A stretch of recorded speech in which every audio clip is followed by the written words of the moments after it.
Boa tarde a todos. Nós não vamos apresentar, vamos tentar ter uma conversa. De alguma maneira, gostaríamos que também durante essa conversa, se quiserem interromper e lançar perguntas já nessa fase, será ótimo para complementar.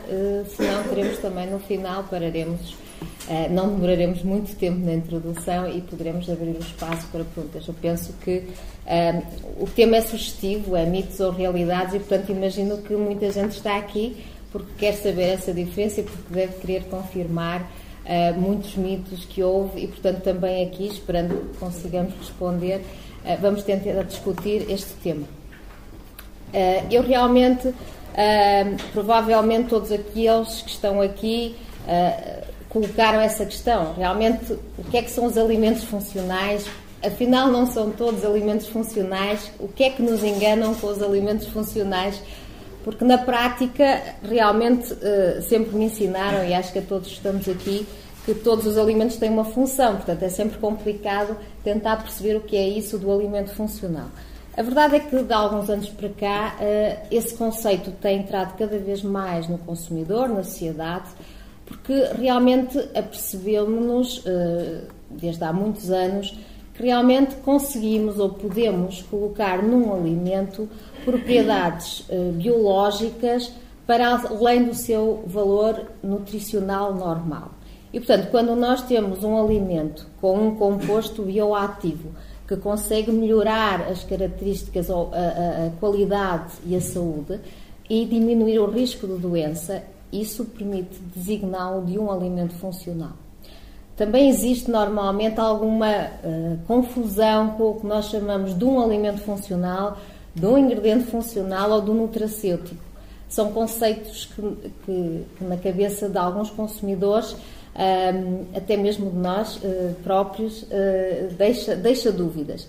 E realmente isso eu deixaria um bocadinho uma história ou uma pergunta, uma conversa que tive há pouco tempo num dos eventos que houve aqui em Portugal sobre o índice sobre o ômega 3, e veio um especialista que nos falou da importância do índice do ômega 3, e realmente são conceitos que revolucionam um bocadinho o nosso conceito de vida até há pouco tempo e até hoje, e cada vez mais, se calhar, o conceito da redução do colesterol e da relação do colesterol com a doença cardiovascular tem sido muito explorada, e realmente este médico investigador defende claramente que o índice de ômega 3, ou o índice que conseguimos neste momento já determinar do ômega a nível sanguíneo, será um indicador muito melhor de risco de doença cardiovascular. E eu perguntava-lhe então, quando chega à sua consulta um doente e o seu índice de ômega 3 é baixo, que diríamos para os nossos referenciais ou para os referenciais que neste momento são aprovados, equivale a ser um índice de ômega 3 sanguíneo inferior a 8, o que é que lhe recomenda? Ele dizia 3 opções. Se ele gostar muito de salmão, de sardinha ou de peixe com ômega, a melhor hipótese é consumi-la e, portanto, ele vai repor os índices de ômega. Se ele não gostar de peixe nem conseguir comer frequentemente esse peixe, então tem 2 opções. Ou come um alimento funcional, isto é, um alimento enriquecido com ômega, como um leite, uma manteiga ou outro produto alimentar enriquecido com ômega, ou poderá tomar um suplemento alimentar, isto é, uma cápsula ou uma pastilha, que tem simplesmente uma alta concentração de ômega. Portanto, no fundo, neste momento, o consumidor tem à sua disposição para reduzir esse risco todas estas possibilidades e, portanto, dependendo do seu estilo de vida, da sua vontade, do seu gosto, poderá optar ou por uma dieta enriquecida nesses componentes, por o alimento funcional, no fundo em que pegamos num alimento normal e lhe adicionamos, ou então através do suplemento alimentar. E, portanto, isto diferencia um bocadinho o conceito do alimento normal, do alimento funcional e também do que chamamos hoje em dia o nutracêutico, que será aqui o equivalente ao suplemento alimentar. E, portanto, Na prática, porque é que eu lembro-me quando era criança, não me lembro de falar neste conceito de alimentos funcionais, ninguém precisava, ou o que é que aconteceu de repente para começarmos a falar de alimentos funcionais? Na verdade, realmente nessa fase provavelmente todos nós só nos preocupávamos com a importância da nutrição, do suporte, e depois entrou a fase do sensorial, de saber bem como é que o alimento realmente pode nos dar prazer. E realmente nesta nova fase o consumidor cada vez mais tem preocupações com a saúde e, portanto, acho que se calhar a toda a gente durante uma refeição diz: hoje não vou comer isto porque tenho o colesterol alto ou porque tenho triglicéridos, e, portanto, cada vez mais o consumidor começou a pensar na sua saúde quando come. E, portanto, foi aí que, devido a essa preocupação, devido também ao chamado ao aumento das doenças crónicas, que cada vez mais preocupam a banca do Estado, porque no fundo são elas que levam a custos elevadíssimos com gastos na saúde, permitiu que cada vez mais se tentasse entrar na área dos alimentos funcionais. Isso também foi bem aceito pela indústria alimentar, porque nessa época precisava de inovação, de introduzir novos alimentos no mercado e, portanto, também o acolheu bem e começaram a lançar-se no mercado um conjunto de alimentos que, apesar de designados de funcionais, careciam claramente de informação para o consumidor e careciam claramente de validação em muitas das situações. E, portanto, também a Europa ficou preocupada e realmente houve a necessidade da criação da legislação, que só surgiu em 2006 e entrou em vigor em 2007, das alegações funcionais, e são elas claramente que viriam supostamente apoiar o desenvolvimento de alimentos funcionais, mas de alguma maneira provavelmente foi um dos elementos que neste momento eu diria que foi mais negativa para a entrada dos alimentos funcionais no mercado. E, portanto, eu passaria agora a palavra à professora Ana, para que falasse um pouco dessa legislação, que vos mostrasse um pouco o que é que neste momento temos, que situação temos relativamente à legislação, porque é assim tão prejudicial, sobretudo para a indústria alimentar. Ora bem, efetivamente, esta legislação surge um pouco para de alguma forma colocar e dar alguma credibilidade aos alimentos funcionais, porque não era suficiente nós dizemos que aquele alimento contém aquele composto bioativo e daí, portanto, temos o problema resolvido e podemos promovê-lo no sentido de que ele vai contribuir para a saúde do consumidor. Portanto, era necessário comprovar isto e também isto resulta um pouco de vários estudos que entretanto, foram sendo publicados, porque nem sempre aquele alimento com aquele composto bioativo conseguia ter o efeito desejável naquele nicho ou naquela subpopulação por outros fatores, porque nós sabemos que não é só a dieta que influencia e que está por trás ou na gênese destas doenças crónicas não transmissíveis que muitas das vezes são alvo destes alimentos funcionais. E, portanto, para além do composto bioativo ou de presença do mesmo, ele tinha que garantir o efeito fisiológico. Não é? Portanto, e tínhamos que comprovar isso. E o alimento funcional, e aquilo, como dizia a Manuela, e é exatamente por aí que nós temos que ir, portanto, o alimento funcional só pode ser designado como tal se estiver apoiado em evidência científica, que foi sujeita a uma análise muito objetiva, muito sistemática, portanto, tem por trás um conjunto enorme de estudos, e esses estudos não só são feitos, e há um conjunto de passos, portanto, estudos que são em modelos, estudos, portanto, inicialmente numa fase precoce, portanto, em modelos animais, depois passamos para os estudos epidemiológicos e, inclusivamente, os ensaios clínicos. Bem, portanto, havia a necessidade de tornar credível o alimento funcional e houve um conjunto de critérios que foram estabelecidos e este conjunto de critérios, portanto, nascem um pouco nos Estados Unidos e depois passam facilmente para a Europa e vão culminar na publicação, digamos assim, do primeiro regulamento, primeira peça de legislação, podemos assim dizer, que foi publicado em 2006, portanto, no final portanto, foi 20 de dezembro de 2006, o regulamento 1924/2006, portanto, se quiserem ficar com esta referência, e a partir daí, e entrou em vigor em 2007, e a partir daí, portanto, houve todo um conjunto de passos que foram necessários pôr em marcha, e em que a indústria alimentar, portanto, era, sem dúvida, portanto, visada para este efeito. E por isso, a Manuela dizia muito bem, isto, sem dúvida, que acarreta custos tremendos para uma pequena e média empresa. Uma multinacional, uma grande empresa, portanto, tem capacidade de fazer face a estes requisitos. Uma pequena e média empresa não terá tão facilmente. E este regulamento, no fundo, o que é que vem dizer? Portanto, vem dizer que um alimento funcional e que tem, supostamente, um valor acrescentado, ostenta uma alegação de saúde. E o que é então uma alegação? Ou ostenta uma alegação, podemos começar por aí. E o que é uma alegação? O que tipos de alegações é que nós podemos aqui referir? Temos as alegações nutricionais, e quando nós falamos em alegações nutricionais, estamos a falar apenas, estamos a afirmar que aquele alimento contém um certo e determinado composto bioativo ou um certo e determinado nutriente que tem um impacto fisiológico. Portanto, temos frases do tipo contém, rico em, fonte de, e depois isto obedece a um conjunto de critérios que estão na legislação. Entretanto, a alegação de saúde pode ser de dois tipos. Temos a alegação de saúde que estabelece uma relação entre o composto bioativo e o seu impacto fisiológico, e, portanto, podemos dizer que contém um esterol vegetal que reduz os níveis de colesterol. Eu não estou a fazer qualquer menção de uma doença. E depois tenho a alegação de saúde com redução de risco de doença. E aqui eu estou a dizer que contém esterol vegetal que vai reduzir o risco de doença cardiovascular. Aí sim eu tenho já uma alegação de saúde com redução do risco de doença. Todas estas alegações têm patamares diferentes de exigência de comprovação científica.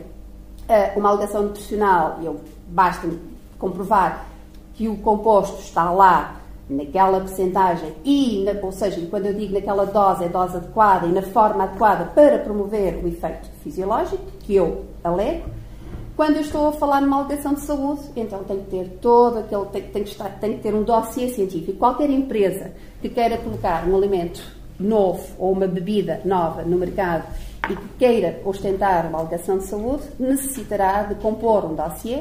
E este dossiê passa não só por ter uma composição extrema de todo o alimento, em termos nutricionais, em termos físico-químicos, em termos toxicológicos, portanto a segurança tem que estar aqui também muito bem patente, e depois a comprovação científica do efeito fisiológico. Ora, quando falávamos ainda há pouco, nós falávamos nos valores que estão aqui sujeitos, e a Manuela vai agora de seguida falar o que é que está implicado, portanto, no desenvolvimento do alimento funcional, e vão ver que uma indústria paga muito por ter este valor acrescentado. E é aqui que estão as grandes limitações que a Manuela falava, a necessidade, portanto, de ter estes ensaios clínicos para comprovar os efeitos fisiológicos. E aquilo tem que estar, portanto, se eu dirijo o meu alimento para a população em geral, então eu tenho que ter ensaios clínicos que possam comprovar independentemente do consumidor que eu estou a considerar. Se eu estiver a falar já, portanto, de um alimento que está mais dirigido para uma certa e determinada doença, então eu aí tenho que ter um ensaio clínico, portanto, dirigido para aquele extrato de população, e tenho que ter ensaios clínicos que têm um delineamento adequado, que obedecem aos critérios, portanto, duplamente cego, randomizado, tem que ter um suporte estatístico muito grande por trás, não é? Portanto, eu tenho que ver toda a forma de interpretar os dados.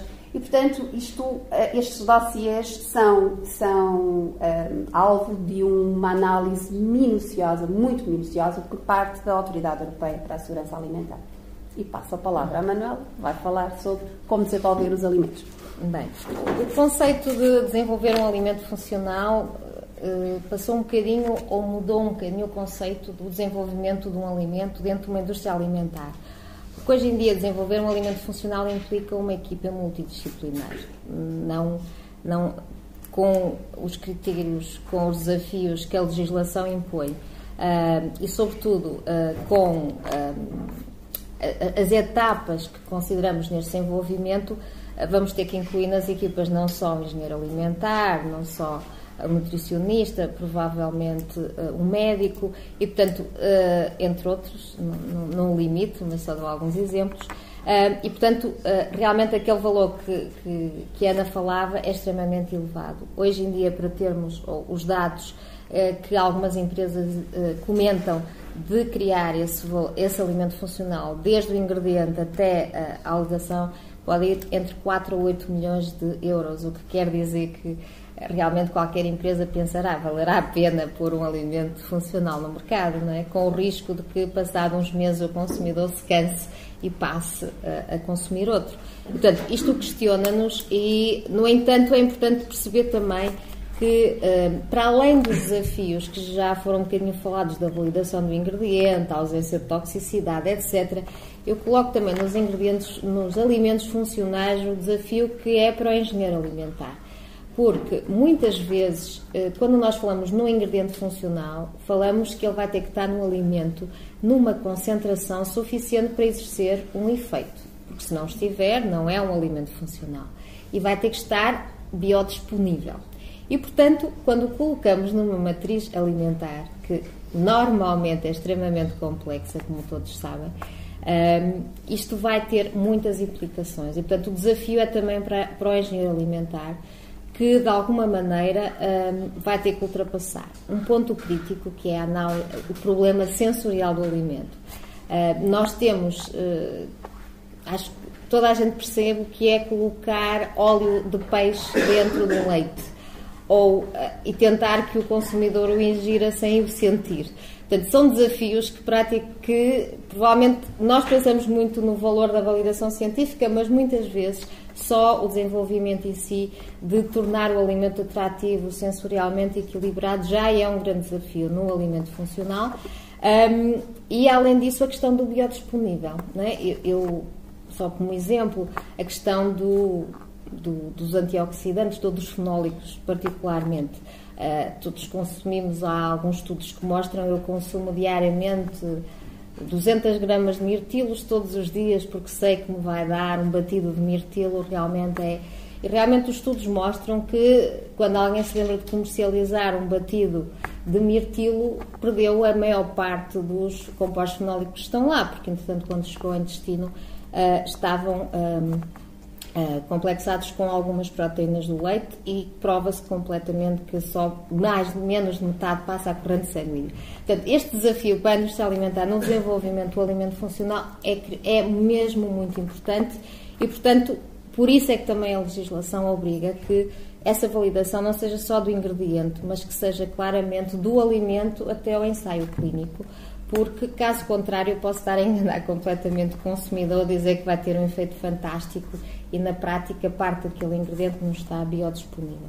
Portanto, claramente, o desenvolver o alimento funcional, hoje em dia, era extremamente atrativo e deixou de o ser, e, se calhar, cada vez mais a alegação vai ser cada vez mais nutricional e, portanto, a indústria vai tentar desenvolver os seus alimentos pensando apenas na dose, a recomendação do efeito nutricional mais propriamente dito do que o efeito. No entanto, há algumas alegações que estão permitidas neste momento e, portanto, vai ser aí que a indústria vai pegar e tentar criar ou desenvolver os seus alimentos funcionais. Se bem que há estratégias de comunicação que cada vez mais a indústria também tenta usar, por forma a não fazer a alegação diretamente no alimento, não tendo custos associados, mas criando à volta do produto uma comunicação que seja sugestiva para o consumidor e que o leve a consumir pela propriedade funcional que ele tem. Portanto, também é uma estratégia que algumas indústrias estão a ter. Eu pegava aqui só naquilo que a Manuela acabou de referir, há pouco não mencionei, mas até podemos só partilhar convosco a questão destas alegações. Portanto, pondo em marcha o regulamento, foram submetidas à EFSA em 2008, através dos diferentes federações das indústrias alimentares dos diferentes países dos Estados-membros, foram submetidas cerca de 40 mil alegações. Dessas, 10% foram consolidadas, portanto cerca de 4 mil, e dessas apenas 220 é que estão neste momento aprovadas e correspondem a cerca de 70 nutrientes. E entre estes nutrientes temos as vitaminas e os minerais e as fibras, que nós já reconhecemos naturalmente, portanto já com o seu papel benéfico, o seu papel fisiológico. Mas nem tudo é mau. E nestas questões nós temos efetivamente alimentos funcionais no mercado. E como é que nós podemos reconhecer que tipo de alimentos funcionais é que nós podemos encontrar no mercado? Era um pouco aquilo também que podíamos aqui discutir. E basicamente daquilo que nós encontramos ou daquilo que está identificado, porque é difícil, e há várias formas de classificar os tipos de alimentos funcionais, mas podemos pensar em 4 grandes grupos. O primeiro é aquele em que eu tenho lá o nutriente, mas como dizia a Manuela, portanto, não está numa concentração fisiologicamente ativa, o que vai promover na porção que é considerado, porque nós não podemos considerar um alimento funcional se isso implicar alterações do padrão alimentar. Portanto, é importante também fazer aqui essa ressalva.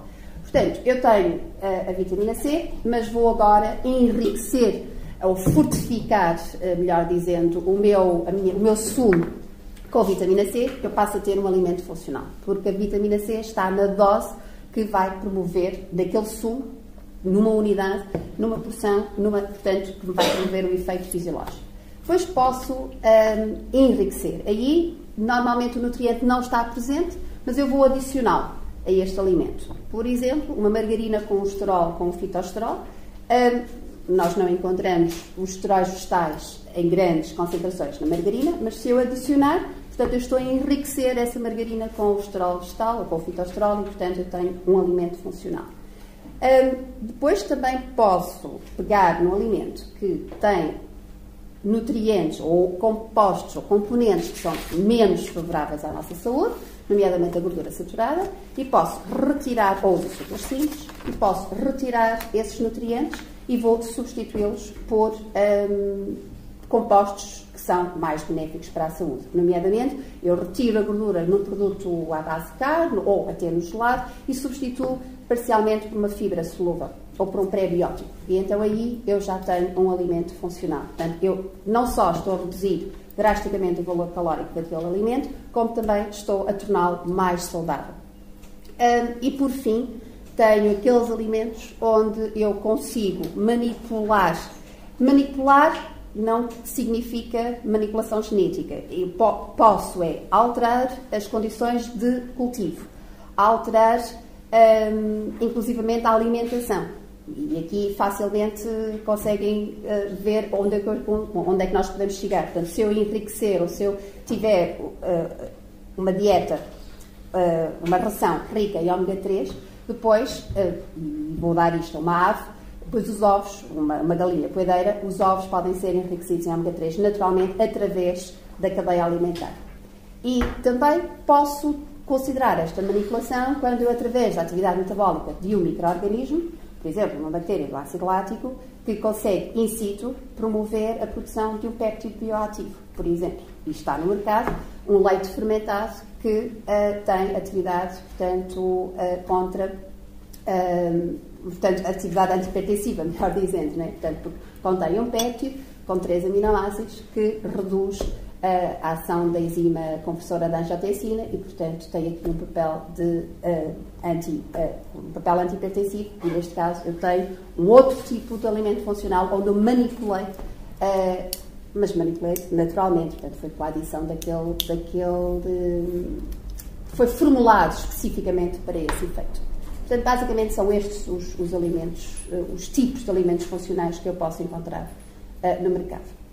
E pronto, e agora tínhamos aqui só, falámos um bocadinho em alguns dos ingredientes, não é? Portanto, que podemos aqui apresentar 2 ou 3 com os quais nós também temos trabalhado, assim, muito rapidamente, e depois começávamos a discutir com a plateia. Posso começar? Posso. Em geral, os ingredientes que estão mais considerados nos alimentos funcionais, para além das vitaminas e minerais que já estão integrados nos nutrientes e fibras, Os mais conhecidos são os ômega 3, os ácidos gordos poliinsaturados, onde o mais conhecido neste momento é o ômega 3.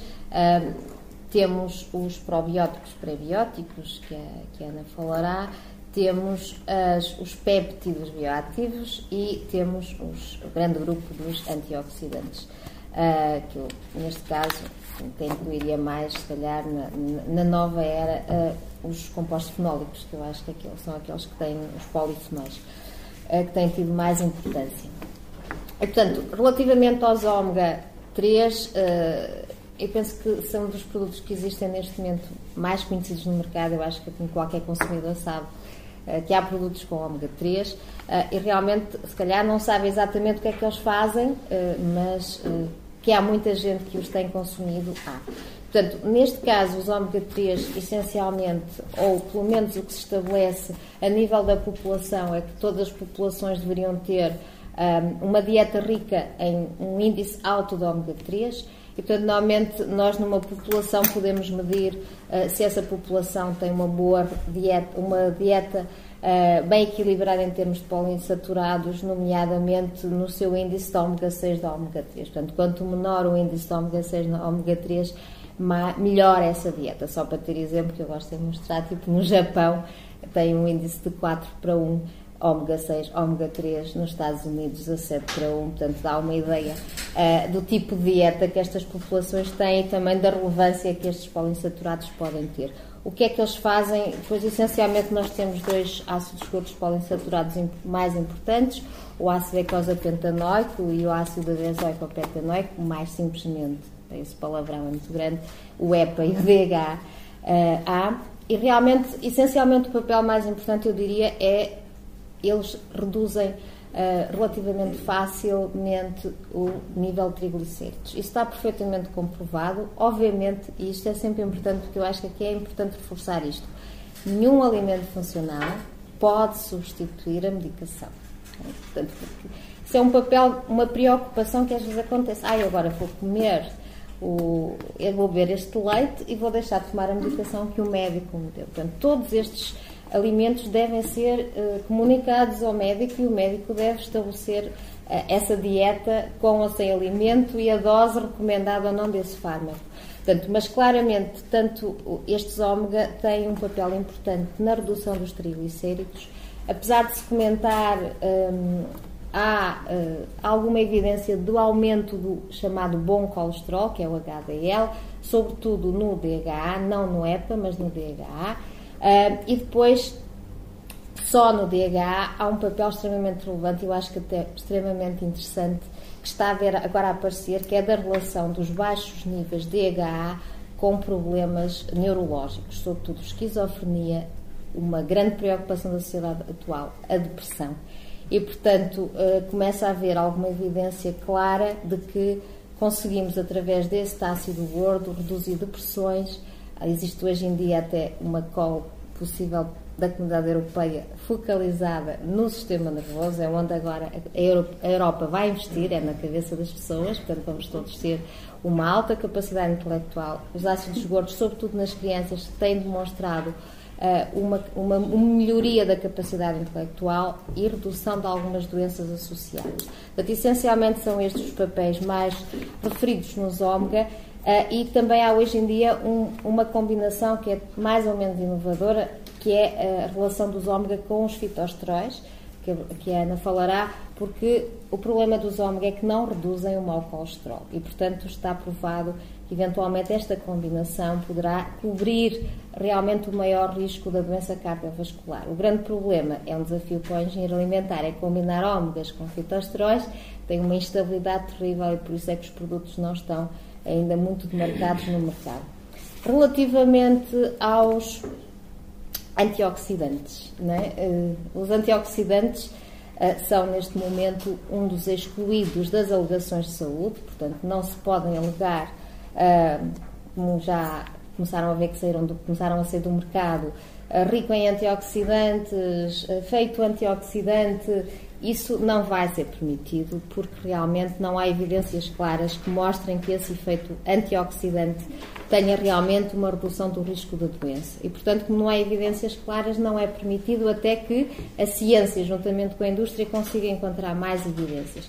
No entanto, realmente esse efeito de redução da oxidação a nível celular que alguns compostos têm, nomeadamente os polifenóis, né, que foram demarcadamente falados há alguns anos com o vinho, sobretudo, foi por aí que começou um pouco a falar-se dos compostos fenólicos. Hoje em dia, a indústria da fruta, uma série de vegetais, tem trabalhado muito nessa componente. E, portanto, o que eu diria é que realmente há benefícios demonstrados, mas cada vez mais dos trabalhos mais recentes que há de compostos de antioxidantes, sobretudo compostos fenólicos, é o seu papel em várias ações fisiológicas, nomeadamente na hipertensão. Há evidência de que a vasodilatação que eles induzem pode promover conjuntamente um papel na diabetes, portanto, não propriamente pela reação oxidação-redução da célula e redução dos radicais livres diretos, mas sim por um conjunto de ações que eles podem, como compostos fenólicos, induzir e reduzir claramente a doença o risco de doença crónica. No entanto, teremos que esperar mais algum tempo para haver alegações a este nível. No entanto, para finalizar, os meus são os péptidos bioativos. E claramente o papel, que também ainda não está permitida uma alegação evidente, é a redução da hipertensão. E, sobretudo, está focalizada numa enzima que provavelmente muitos de vocês já ouviram, que é a enzima conversora da angiotensina, que é uma das enzimas mais importantes no papel da hipertensão.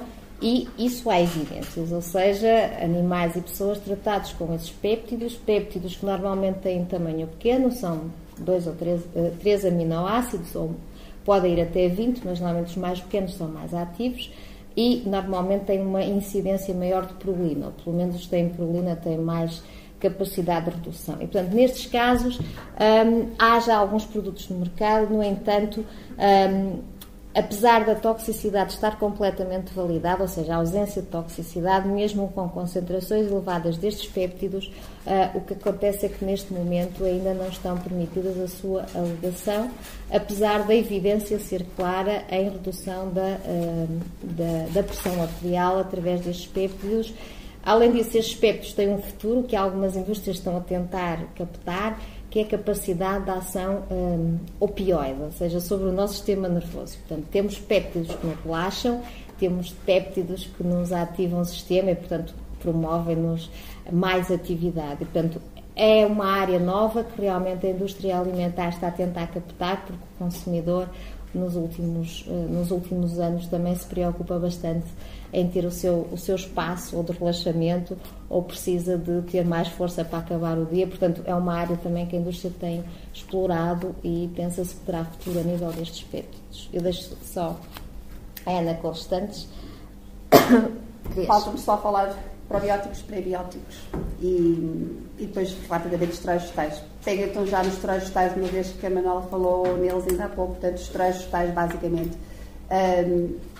atuam, e aquilo que está descrito, no fundo, confundem o organismo e substituem o colesterol nos quilomicrons que depois transportam a gordura até à circulação sistémica. Portanto, basicamente, os esteróis vegetais, de alguma forma, o seu contributo fisiológico, o seu papel fisiológico é substituir o colesterol neste transporte e, portanto, diminuir a absorção do colesterol total.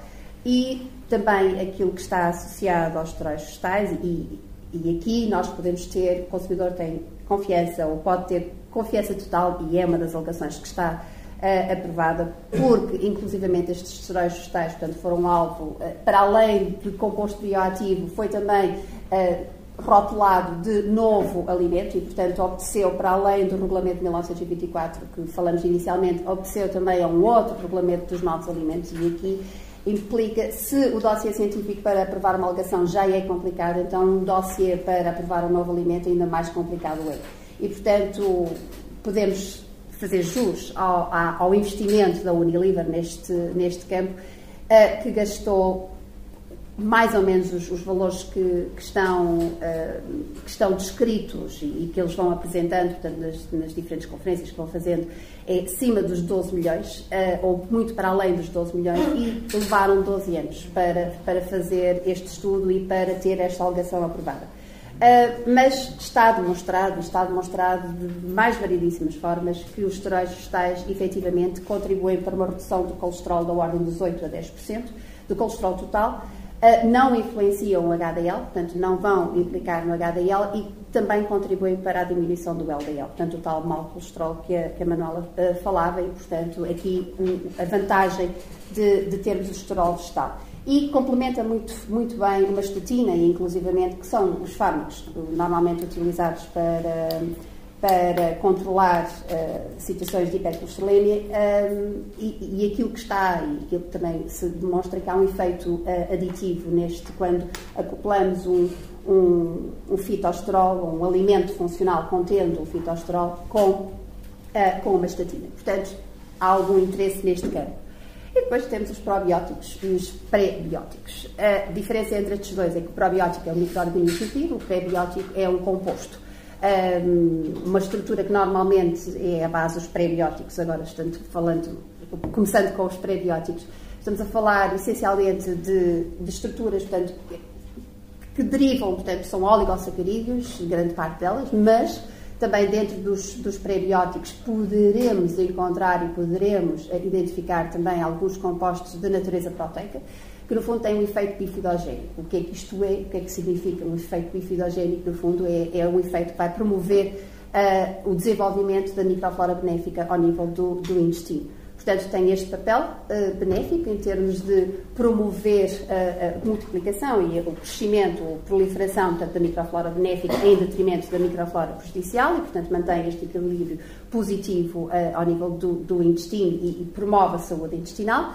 Mas, para além deste papel, os prebióticos estão também associados à promoção da saciedade, porque controlam, portanto, em termos, isto influencia, portanto, os níveis de absorção da glicose, inclusivamente, portanto, também há estudos que apontam o prebiótico aqui também sobreponível à fibra solúvel no controle da diabetes, digamos assim, e depois também contribuem para um melhor trânsito intestinal, portanto, diminuem os estados de obstipação e porque são fermentados in situ, podem também contribuir para a ionização dos minerais e, portanto, para a sua melhor absorção. Portanto, basicamente, estes são as grandes funções, os grandes papéis fisiológicos que nós atribuímos aos pré-bióticos.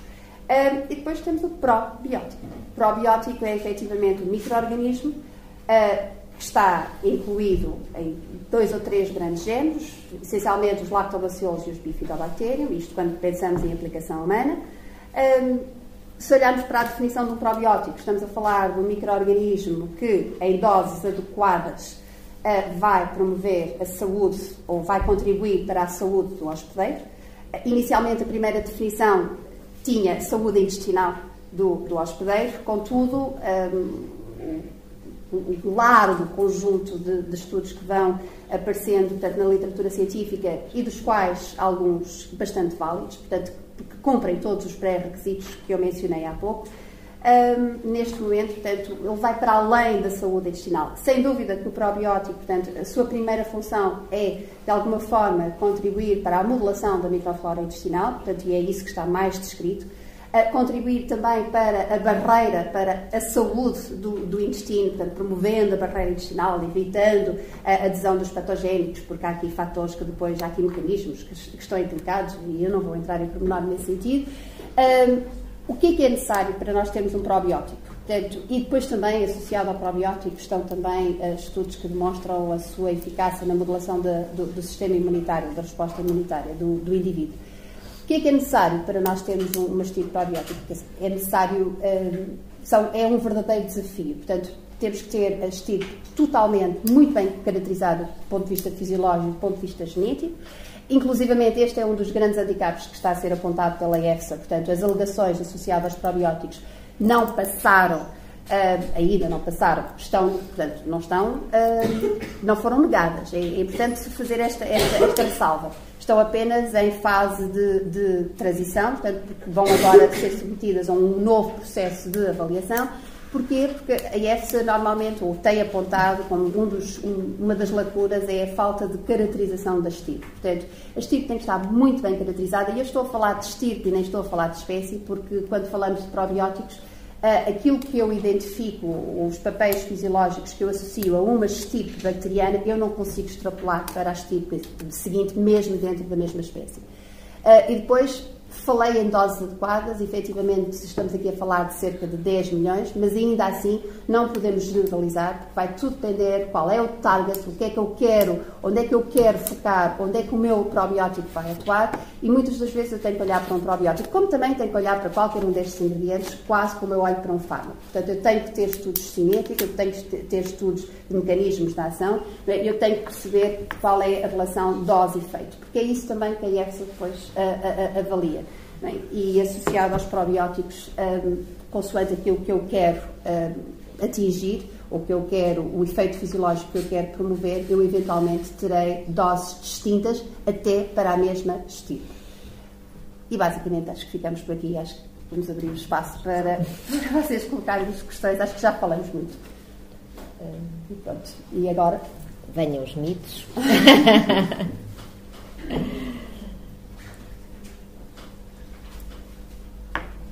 Não há mitos. Se calhar começava.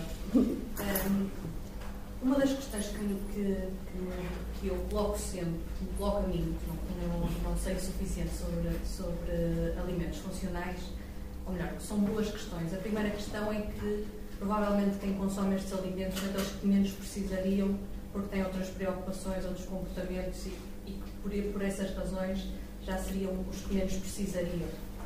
E a outra questão é, e pensando um bocado, lembro-me sempre daquele estudo nórdico em que se tinha provado que a vitamina A, que era protetora da doença cardiovascular, fazem um estudo experimental em que suplementam e matam não sei quantas pessoas, depois tiveram que imunizar as famílias à custa disso. Portanto, a questão é como é que portanto, esta passagem, mesmo com evidência científica, eram muitos estudos que mostravam que a vitamina A seria protetora, porque a verdade é que um alimento não tem só um nutriente, e a verdade é que andam sempre muitos juntos, ou seja, os peixes são ricos em ômega 3 e são ricos em mais coisas, e portanto há aquela, e quando eu vejo o efeito e digo provavelmente é do ômega 3 ou é de outra coisa qualquer, pode ser mesmo que anda ao lado, que anda sempre com ele, não é? Portanto, como é que nós podemos... e por isso, dessa forma, eu também se calhar entendo bem essas reservas todas da EFSA, não é? Porque tem que se precaver que estas coisas não voltam a acontecer, não é? Como é que nós podemos ter segurança, por exemplo, quando nós pensamos em esteroides vegetais numa manteiga, não é? Que à partida não estariam lá, não é? Será que é uma matriz adequada? Será, mesmo ultrapassando todas as questões industriais, que eu acredito que sejam um desafio, mas depois aquela matriz faz sentido, não faz?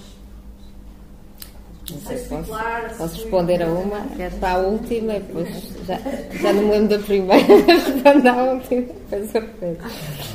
Relativamente à questão da toxicidade, é um ponto crítico. É assim, relativamente aos alimentos funcionais, eu acho que até neste momento ainda existe uma pior situação, que são os suplementos alimentares, porque aí sim até assusta-me de alguma maneira, porque aí as doses não estão controladas, cada um toma, apesar de haver uma dose de comprimido recomendada, normalmente as pessoas tomam aquilo que lhes apetece e acham que emagrecem mais rápido, ou acham que têm menos efeitos para alguma coisa e tomam mais comprimidos, porque não há realmente qualquer controle. E, na verdade, o limite, muitas vezes, entre a toxicidade, quando temos uma forma concentrada fora do seu equilíbrio natural do alimento, é grave. Eu dou o exemplo que eu achei engraçado, que é a ginkgo biloba, por exemplo, em 3 países diferentes europeus, é vendido sob condições completamente diferentes. A nível de Inglaterra, ele é vendido como um medicamento, não é vendido como medicamento, é um suplemento alimentar, e penso que em Portugal também, agora que estou a pensar. A ginkgo biloba é um componente antioxidante e com algumas propriedades. A nível de França é vendido como um medicamento de venda livre e na Finlândia, penso eu, se não estou a mentir, ou Noruega, é vendido como, deve ser vendido com receita médica. Portanto, isto dá-nos uma ideia do risco deste tipo de suplementos. O que é que acontece a nível do alimento? E eu falo isto, por exemplo, quando estamos a falar das plantas. Eu trabalho com alguns extratos de plantas e que concentramos. E agora tenho um extrato concentrado e vou pôr no alimento. Não é a mesma coisa que eu tomar durante o dia 3 ou 4 chás dessa planta, naturalmente. E, portanto, o que acontece muitas vezes, e eu vou-vos também dar outro exemplo, de que nós pegamos em plantas que são tomadas diariamente, por muita gente, provavelmente, e fizemos extratos e fomos fazer toxicidade. E uma das plantas que era consumida habitualmente como infusão, quando concentrada, claramente era mutagénica. Portanto, este tipo de risco é elevado e é da responsabilidade de todos estar no desenvolvimento do alimento que se quer ser funcional. Portanto, não pode haver nenhum risco e tem que ser sempre testada essa dose de eficácia e o máximo que se pode tolerar. Né? E o consumidor tem que estar, quanto a mim, sempre muito informado quanto a isso. Porque, por exemplo, eu digo, eu estou a tomar vou comprar um iogurte para a hipertensão, mas posso tomar 3 por dia, se calhar vou-me sentir muito melhor. Né? Se eu estou nervoso, estou com uma hipertensão, está aumentada, minha pressão arterial, eu vou tomar 3 em vez de 1. O que está provado a nível dos espectros é que não há problema, o excesso deles foi testado a doses, mas um consumidor, nós nunca sabemos o que ele vai fazer com o alimento em casa, não é? Portanto, eu acho que a informação tem que ser cada vez e, portanto, essa questão da alegação tem que ser realmente muito cuidadosa a EFSA nessas alegações. E, portanto, só quando a dose em excesso realmente o prova é que não tem efeitos tóxicos, é que eu acho que é seguro para o consumidor e sempre vendo as faixas etárias e, portanto, os grupos da população que o tomam ou que o ingerem neste caso. E, portanto, eu diria que toxicidade em muitos deles existe. Temos que olhar sempre para onde o incorporamos, as quantidades usadas e nunca deixar de fazer toxicidade. A experiência pessoal demonstrou isso, não é? Aliás, às vezes queremos começar pelo fim e temos que nos lembrar que a toxicidade é um ponto logo mais limitante nesse tipo de ingredientes funcionais. Claro que quando começamos os estudos clínicos, hoje em dia, ninguém começa com doses. Não é? O que nós fazemos, por exemplo, num péptido começamos in vitro, vemos a atividade que induz a redução da enzima, depois passamos para os animais e damos aos animais a quantidade que induz essa redução e depois estabelecemos uma proporcional para o peso humano, que pode responder ou não. Agora, o que se tem que assegurar é que nunca é em excesso. Aliás, o que está provado é que não há excessos, mas de qualquer forma começaremos sempre com doses menores até obter o efeito, não é? Portanto, isso tem que ser precavido, pelo menos nos ensaios que têm sido feitos. A primeira pergunta, desculpa, Elizabeth, pode ver. A primeira pergunta tinha a ver com a questão de que quem consome os alimentos funcionais, se calhar, eram aqueles que menos tinham consumido. A verdade, posso concordar, eu acho que é fácil concordar com isso, e até se nós formos para os estudos de consumidor e para a ciência de consumidor associada aos alimentos funcionais, e há muita coisa também, portanto, que demonstra isso, e que demonstra precisamente que quanto mais instruído, ou seja, quanto mais conhecedor da relação alimentação-saúde, mais facilmente o consumidor está disponível para experimentar o alimento funcional, para o comprar, para o integrar na sua dieta, mais facilmente.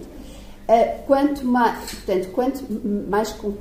maior a confiança também, portanto, quando nós estamos a desenvolver, e aquilo que a Manuela estava a dizer também é muito importante, portanto, se eu vou incluir este ingrediente, que é este composto bioativo, numa matriz que não oferece grande confiança, e um pouco aquilo que estava a dizer Elizabeth, portanto, relacionado com a manteiga, portanto, associar um esterol vegetal a uma manteiga faz todo o sentido.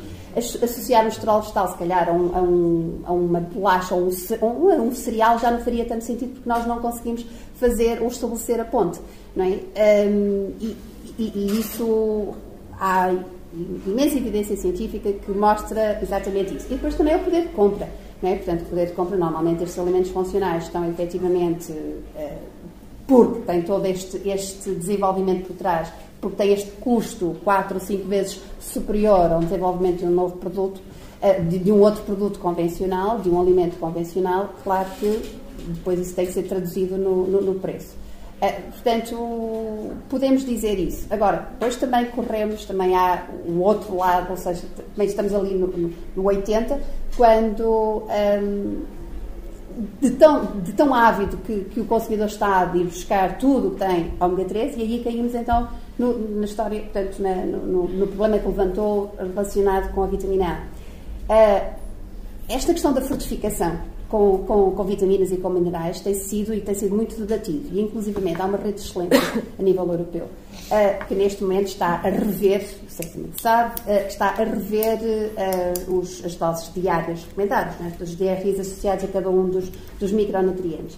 E dentro dessa rede de excelência eles estão a estabelecer, portanto, modelos e análise de risco do que é que pode ser, quais os micronutrientes com os quais nós podemos fortificar mais facilmente ou não. E a vitamina A está no topo da lista em termos de toxicidade, ou seja, neste momento, aquilo que esta rede de excelência recomenda é parar fortificação com vitamina A, porque efetivamente, depois de repente caímos no extremo em que temos tudo fortificado com vitamina A e facilmente nós estamos a falar de um composto químico. E como a Manuela dizia, nós estamos a falar de um composto que em altas doses pode promover, portanto está associado à toxicidade. Nós temos um limite de tolerância, temos um limite de segurança, a partir do qual nós podemos estar a cair em situações de toxicidade absoluta e depois as gravidades associadas. Depois também falou sobre a associação, portanto, um alimento não é só aquele composto bioativo, ou são vários, e efetivamente, e há estudos que demonstram, quando nós pegamos uma maçã é rica em antioxidantes, e então pensa-se que vamos extrair aquele antioxidante, e então vamos colocar aquilo de uma forma nutracêutica. Ou fazemos isso com licopeno do tomate, ou o que seja. E às vezes, o resultado depois de o concentrar, retirar, e há um estudo que mostra em relação às maçãs, retirar o antioxidante da maçã, não tem o mesmo impacto biológico que o antioxidante na maçã. Portanto, não é só o antioxidante, é o antioxidante conjuntamente com a fibra, conjuntamente com todos os outros compostos, com todos os outros alimentos que lá estão.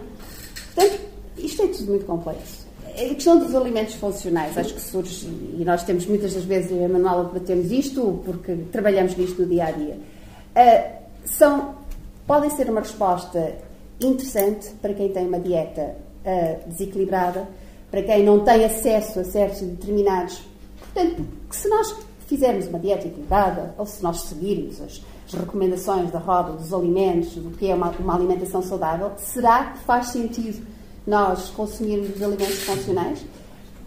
Pode fazer sentido em certos determinados momentos, particularmente quando nós estamos submetidos a maior stress, particularmente quando nós estamos submetidos a uma doença temporária que seja, portanto, em que um alimento funcional pode fazer a diferença, pode trazer um aporte daquele composto bioativo e pode fazer a diferença. Portanto, é aí que nós defendemos um pouco os nossos alimentos funcionais. Nós falamos em nós, trabalhamos neles, né? Portanto, trabalhamos com eles. Posso fazer uma pergunta para a Sara? Como é que os nutricionistas lidam com os alimentos funcionais? Pois, nós não somos as melhores pessoas, os nutricionistas estão aí, desse lado. Depende muito, sempre. Várias frentes. Há quem, com base em evidência científica, portanto, até possa aceitar os alimentos funcionais. Há dentro, por exemplo, os probióticos. Posso falar dos probióticos. Há gastroenterologistas que neste momento já recomendam o uso de probióticos, por exemplo, no tratamento de doenças inflamatórias intestinais. Portanto, particularmente porque há evidência científica e uma evidência científica sólida, inclusivamente já há estudos feitos dose e efeito, que demonstram que há aqui uma eficácia. Portanto, a utilização do probiótico vai diminuir significativamente, portanto, há aqui uma estatística, digamos assim, vai diminuir significativamente todos os sintomas, portanto, de mal-estar, de flatulência, de cólicas, de dores. Portanto, há depois um conjunto de marcadores, marcadores clínicos e marcadores biológicos, e isso já está demonstrado para algumas tipos. Claro que para aquelas tipos, nomeadamente há um consórcio microbiano, probiótico, que é o BSL3, que tem evidência científica nesse sentido. A partir da estratégia de um nutricionista não passará aos alimentos funcionais. Passa uma alimentação saudável. O que eu diria é que muitas vezes o que acontece nessas situações é que o clínico aconselha mais a formulação, não é? Porque em alguns casos, por exemplo, de uma doença inflamatória intestinal, às vezes o alimento escolhido com o probiótico também pode prejudicar de alguma maneira ou ativar alguns dos sintomas. Portanto, muitas vezes o que acontece é que ela acaba por recomendar o probiótico, mas num formato de medicamento mais do que propriamente no alimento. Por acaso foi na sexta-feira que alguém nos colocou esta questão, que nem nunca tínhamos ouvido, que uma pessoa que teve um problema cardiovascular e que veio para casa, viria medicada com varfina como anticoagulante, realmente a única coisa que o médico lhe deu foi cápsulas desta bactéria probiótica. E que realmente ele não estava a perceber porquê, realmente porque esta bactéria pode produzir vitamina B12 e pode ser a fonte, realmente o adjuvante. E, portanto, começa a haver uma sensibilização. Agora, a nível clínico, eu acho que ainda existe muito mais a recomendação do fármaco, porque é concentrado, tem doses mais recomendadas do que propriamente o alimento funcional. Pois, e aquilo que há pouco dizes, igualmente, peço desculpa, o alimento funcional não pretende curar, aquilo que a Manuela dizia há pouco, de todo. É muito mais na prevenção, na promoção do bem-estar, da manutenção do estado geral de saúde, na prevenção da doença em algumas situações em concreto. Não é nunca na ótica de tratamento ou de cura. Agora, claro que há situações muito específicas, como a Manuela dizia, em que isso pode ser útil. Mas aqui temos que ter as 3 funções associadas ao alimento. Não é? Portanto, o alimento vai nutrir, o alimento vai nos dar o prazer pelas características organoléticas e tem um valor acrescentado pela presença daquele composto bioativo que está numa dose que vai promover um efeito fisiológico. Aqueles péptidos pequeninos que vocês falaram não são digeridos? Não. Esses são o que acontece é que naturalmente, se calhar, a nossa alimentação já existem muitos desses péptidos que se geram naturalmente, não é? Algumas teorias do beber leite e hoje em dia dizer aquela sensação de beber leite à noite e de nos sentirmos mais relaxados. Há quem proponha a teoria de que realmente alguns desses péptidos podem atuar como endorfinas e que nos relaxam. Agora, o que acontece é que num alimento normal provavelmente a concentração gerada desses péptidos não é suficiente para ter um efeito notório. Portanto, o que nós fazemos é adicionar mais alguns. O problema desses péptidos é também, e isso às vezes esquecemos, é que esses sim podem na flora intestinal ser comidos, porque as nossas bactérias vão alimentar-se muito de péptidos, porque são ótimos, não é? E aí temos de ter algum cuidado e não há estudos muito confirmados a esse nível, mas a verdade é que dos pontos importantes é temos que considerar que o péptido é estável sempre no trato gastrointestinal, porque senão não vai, e temos de ter evidência. Por isso é que se faz sempre, praticamente nos estudos de péptidos, passa-se logo à medição da pressão arterial no rato, para ver se ele passa a biodisponibilidade. Se não tiver efeito, portanto, há muitos estudos in vitro que funcionam, passa-se para o sangue que não funciona. Mas no caso de espectro, a Manela disse que as alegações de saúde relativas à hipertensão não foram aprovadas, não foi? Neste momento, não mas há do outro lado havia evidência científica? Há alguma evidência. Porquê é que não traz do outro lado?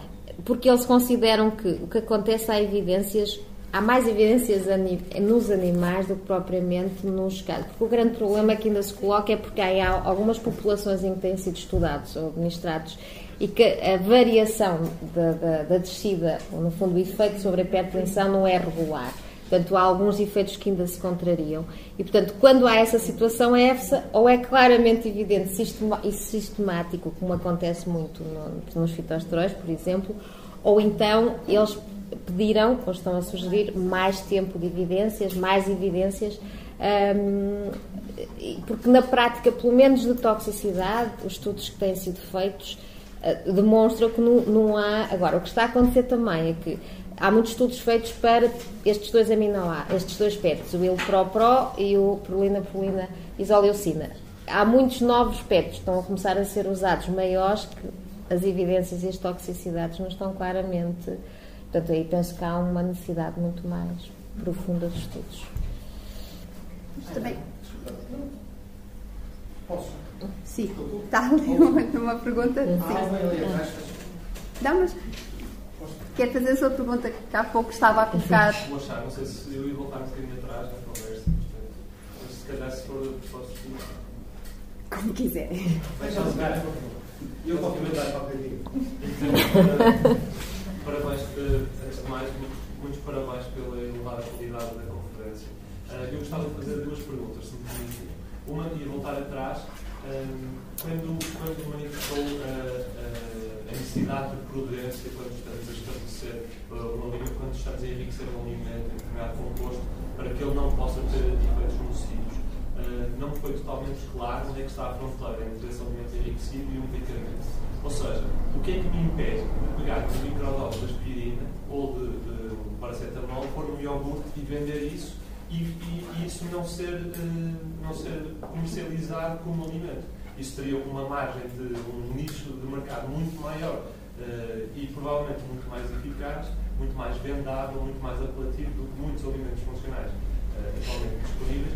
E disponível a uma fração da população muito maior do que estão os medicamentos enquanto medicamentos propriamente ditos. E a minha segunda pergunta era qual é o leite, o tal leite anti-hipertensor? Aí já estamos a fazer publicidade. É um leite fermentado. É um leite fermentado que se for às prateleiras, sem dar nome, posso dar nome. Pode dizer, é Evolus. Se procurar EVOLUS. Mas na farmácia? Não. Nos supermercados, nas zonas dos refrigerados, ao pé dos leites fermentados, onde tem os leites fermentados contendo probióticos, depois ao lado tem os contendo esteróis vegetais e depois terá uma pequena fração, tem o Evolus e são da EMI. Portanto, são comercializados pela EMI. Portanto, a marca registrada é Evolus, mas são comercializados pela EMI. Agora em Portugal não há iogurtes, mas já houve alguns iogurtes também. Acho que em termos de produtos é o que está mais no mercado. Eu respondendo à outra questão, eu falaria mais da toxicidade ainda numa fase prévia, antes de o incorporar, porque realmente o que disse é verdade. Portanto, eu não posso arriscar, se alguém quer comer 3 iogurtes, que vá ter esse risco de toxicidade, não é? Porque a não ser que o informe claramente, mas estar numa prateleira de supermercado seria complicado para o consumidor. E realmente essa questão da toxicidade tem que ser precavida ainda no ingrediente e testar concentrações máximas para perceber até onde se pode levar esse ingrediente no alimento funcional.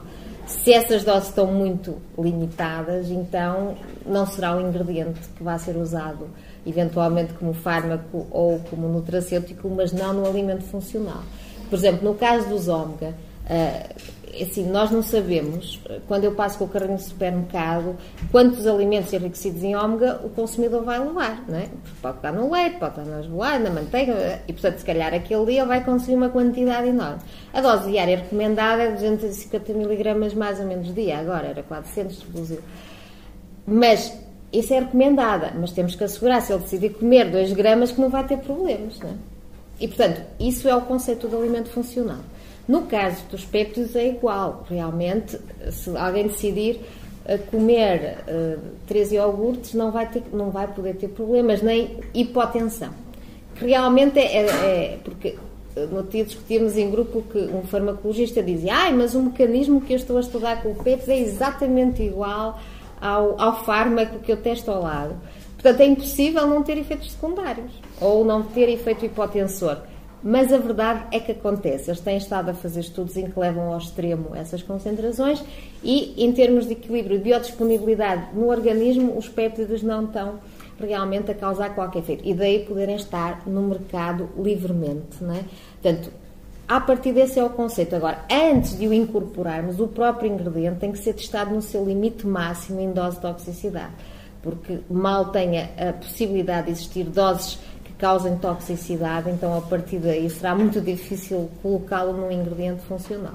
num alimento funcional. Isso conceptualmente até fica difícil de defender, porque quando há bocado estava a dizer temos modificações no sistema opioide e tudo isso, é difícil haver modificações com tempo, não é? É difícil ser. Eu dou um exemplo, por exemplo, no caso da taurina, que é um aminoácido muito usado nas bebidas energéticas, como já devem ter reparado. A evidência tem doses máximas mais ou menos recomendadas, que é à volta de 3 gramas dia, não tenho ideia. Mas se tiver 6, tem que ser seguro, porque senão a bebida não pode estar a ser vendida, não é? Mas a taurina é um aminoácido e, portanto, nós pensamos nele, de qualquer forma, é energético, não é? Portanto, nós sentimos que não vamos tomar não sei quantas bebidas energéticas por dia. Pronto, também se calhar tem demasiada cafeína que nos vai alterar ainda mais. Mas esse também é outro ponto. Agora, a toxicidade não pode existir. Apesar de haver uma dose máxima recomendada, à partida não podemos ver diariamente alguém intoxicar-se com doses de taurina. Portanto, isso é o conceito de alimento funcional. Não podemos, não pode existir esse risco. Se me diz assim, agora imagino que uma criança come 3 iogurtes com péptidos antihipertensivos, aí temos que o questionar, não é? Porque provavelmente. Provavelmente. Posso eventualmente aqui também dar só uma chega.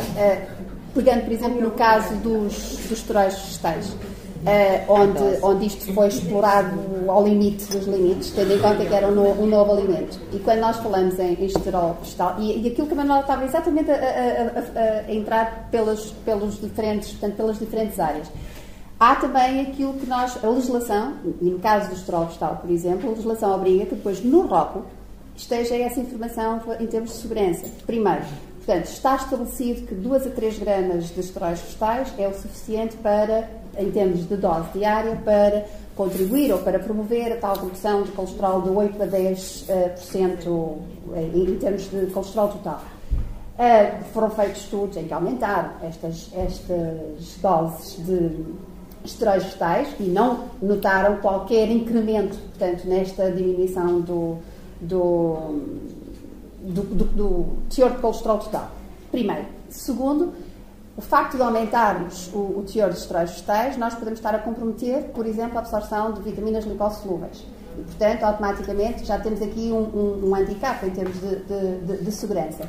E depois, isto é claramente um exemplo de um alimento funcional, mas que é dirigido a um nicho da população. Não pode ser consumido por uma criança, que era aquilo que a Manuela aqui dizia, nem pode ser consumido por uma grávida, nem por uma lactente. Porquê? Porque nós necessitamos, nestas 3 fases do nosso ciclo de vida, nós estamos a precisar do colesterol. Portanto, nós não podemos remover, a não ser que tenhamos aí, já são fatores genéticos que têm que ser considerados.